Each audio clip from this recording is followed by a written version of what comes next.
Welcome to Kegel's Produce Playground. I'm Chef Eloy, and I have the privilege to present the 2016 Top 10 Pastry Chef in America, the 2018 Top Bakery of the United States, Chef Cedric Barberet. Thank you for having me. Thank you, Chef. And what do you have for us today? Today we have a seasonal fresh fruit tart made with almond cream and pastry cream.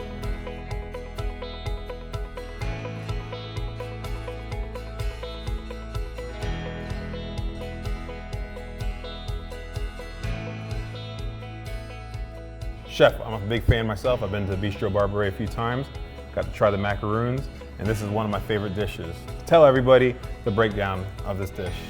So for the tart shells, we use a sucre dough. The sucre dough is made out of cream butter and sugar. Then we add on milk, we add on the flour, pastry flour, pardon me, and then we'll finish it with some yolks. Once the base in the KitchenAid is made and it's a nice dough, flexible, not cracked, then we'll wrap it up into a plastic film and set it up in the cooler for about 2 hours. We pull up the dough from the cooler, flour on the counters, roll the dough 2 to 3 millimeters in thickness. The mold needs to be slightly butter inside in order for the ring or any mold to come out of the shells.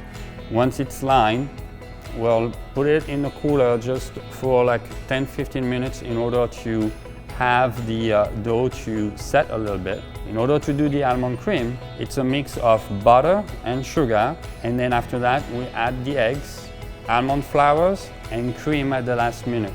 If the mix by sometime will break for a reason of cold and heat, then we can always try to fix it by using a commercial blowtorch that you can find at Home Depot or Lowe's, whatever you want, and then heat up the side of the mixing bowl.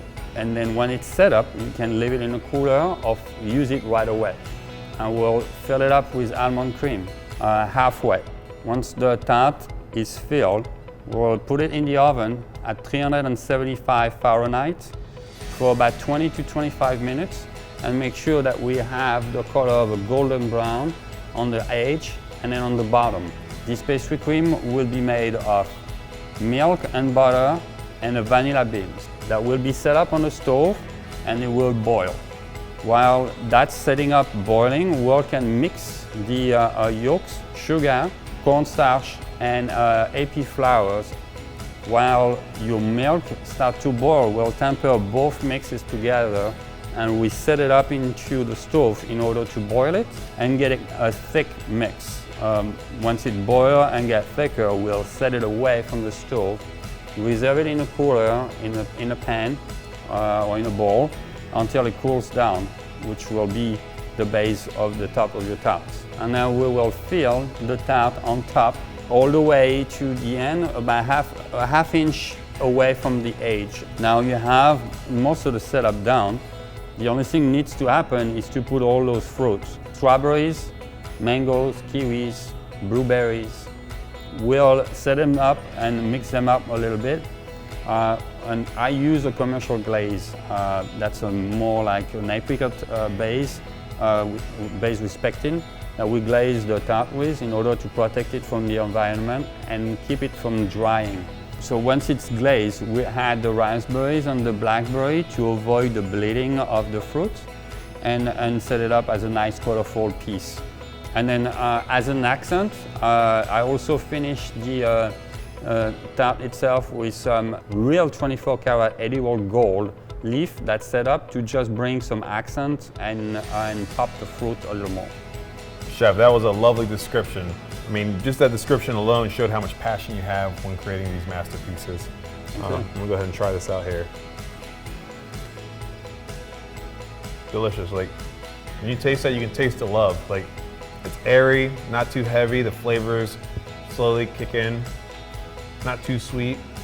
Like, that's a true pastry right there. All right, Chef, I want to thank you for joining us today. Thank you for having me. And can you tell all the viewers where they can find you? Yes, so you guys can find us in downtown Lancaster, a block from the Marriott. You can follow us on Instagram, Facebook or check us out on our website, www.barberetlancaster.com. Thank you. I want to thank everybody for joining us here today at Kegel's Produce Playground. Stay tuned next week for a brand new episode.